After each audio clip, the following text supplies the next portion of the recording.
I had planned this camping trip for weeks, circling the date on my calendar like a kid, waiting for the first day of summer break. I needed to get out of the city for a few days, away from the traffic, the constant phone notifications, and the same tired faces at work.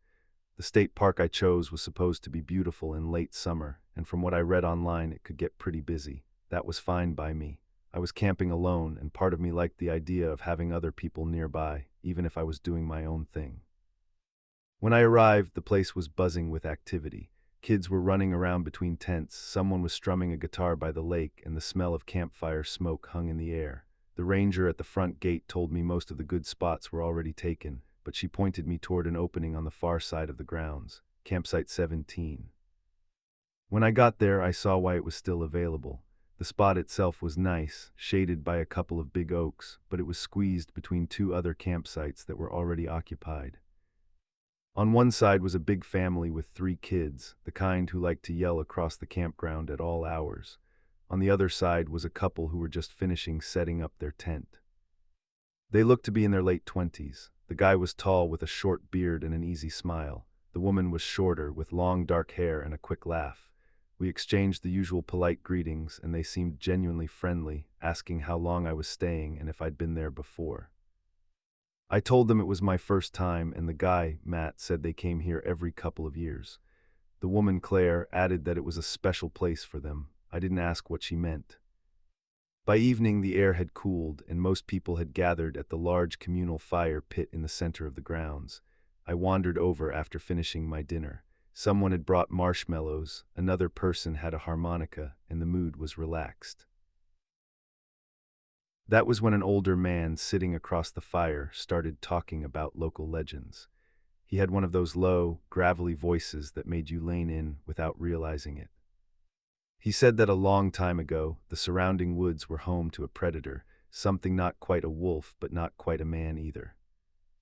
It would come down from the hills every 5 years, hunting for what he called lost souls, people who were restless, unsettled, or troubled somehow.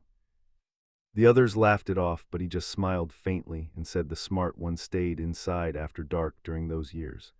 A few people asked him how often it actually happened, and he swore the last time was exactly 5 years ago. He didn't have to say it, but I could tell he meant that this year was one of those years. The story stuck in my head, though I told myself it was just campfire nonsense. Still, later that night as I zipped myself into my tent, I kept glancing at the tree line. Sometime after midnight, I woke up to muffled voices. It took me a second to realize it was coming from the couple's tent next to mine. At first I thought they were just talking quietly, but then I heard the edge in their voices. It wasn't playful or casual, it was tense. The words were too muffled to make out, but I could hear the tone, short bursts, pauses, sharper replies. I told myself it was none of my business. People argue even on vacations, but for some reason I stayed awake, listening. After a while, the arguing stopped and I started to drift off again. Then I heard it. The slow, deliberate sound of a zipper being undone. It was so quiet that I thought at first I was imagining it. I froze, my eyes open in the dark, straining to listen. It wasn't the quick, casual movement of someone stepping out to go to the bathroom. It was slow, careful. There was a short, low sound next, not quite a growl, but close, like someone clearing their throat in the back of their mouth, only heavier. My mind immediately went to the campfire story, though I hated that it did, and then silence. I lay there for what felt like forever, barely breathing, waiting to hear footsteps or movement. Nothing came. Eventually, I must have fallen back asleep, because the next thing I remember is waking to the sound of morning birdsong. When I crawled out of my tent, the first thing I noticed was the empty space beside me. The couple's tent was gone. At first, I thought they had just packed up early and left, but their cooler was still there, along with their folding chairs, a small pile of firewood, and even their shoes neatly lined up. Everything but the tent itself. It was strange enough that I mentioned it to the family on the other side. The father said he hadn't seen or heard them leave, and he'd been up since sunrise. Someone else from across the campground wandered over, curious, and soon a small group was standing there, wondering aloud why anyone would abandon their gear like that. The park ranger came by about an hour later after someone reported it. She made a note of their names from the reservation list and told us she'd try to contact them. She didn't seem overly concerned at first, though I noticed she kept glancing toward the woods as she spoke. I stayed one more night, though I didn't sleep well. Every small sound outside my tent put me on edge. When I left the next morning, their gear was still sitting there, untouched. A week later, I was scrolling through local news when a headline made my stomach drop. Two campers, last seen at the state park, had been reported missing. The photo showed Matt and Claire smiling with their arms around each other. According to the article, their car had been found still parked near the trailhead. Their belongings were still at the campsite, exactly as I'd last seen them. There was no mention of suspects, no sign of struggle, nothing to explain why they had vanished. Just the fact that they were gone and no one knew why. I tried to tell myself it had nothing to do with that slow zipper sound or the low growl I'd heard in the dark. I tried not to think about the old man's story by the fire, but sometimes when I'm lying in bed at night, I can hear it again in my head, that long, deliberate unzip followed by silence. And every time I do, I wonder if they were just two unlucky people in the wrong place at the wrong time, or if something really did come looking for them in the woods that night.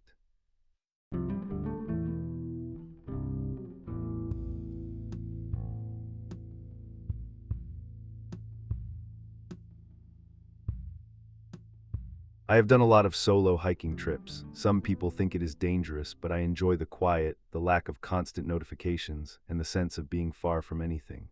It was mid-September when I took a few days off work to spend time in a forested mountain area a few hours from my home. The weather was perfect for camping, cool enough at night but sunny in the day.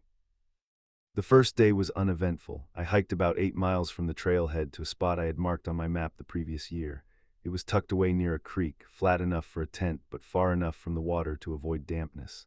I pitched my tent, set up my small cooking area, and collected some firewood.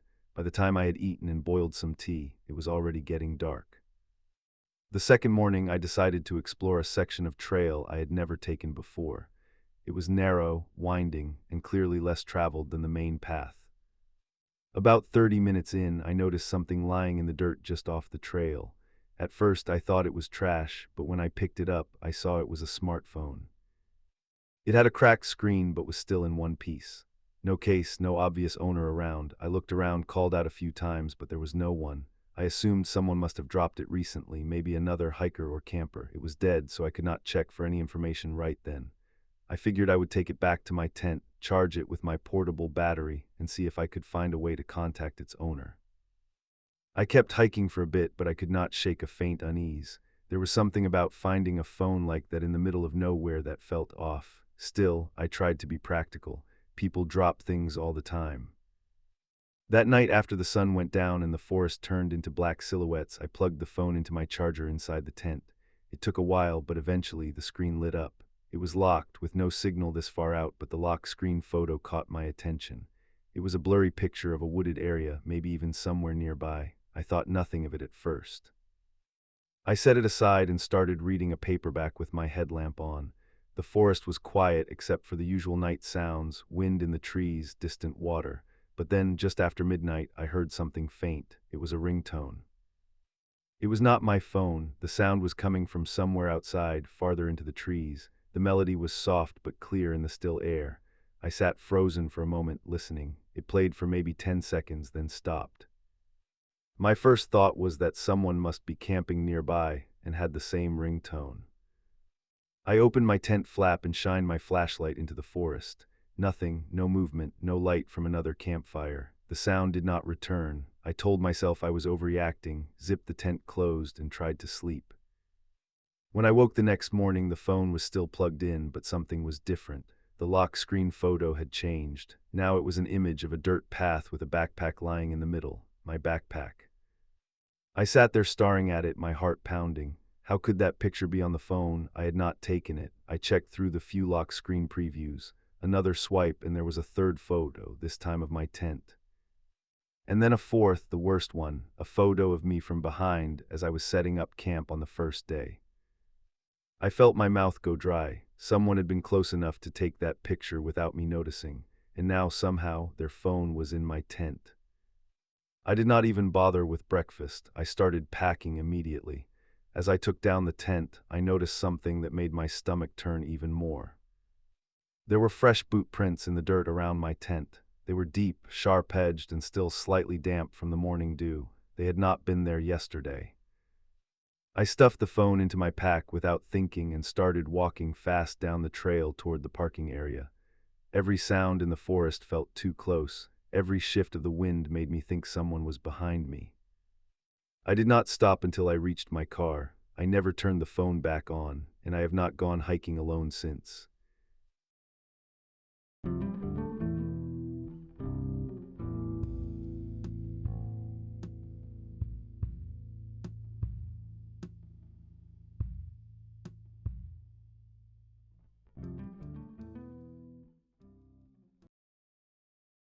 I do a lot of solo camping trips. I like the quiet, the fresh air, and the feeling of being far from people.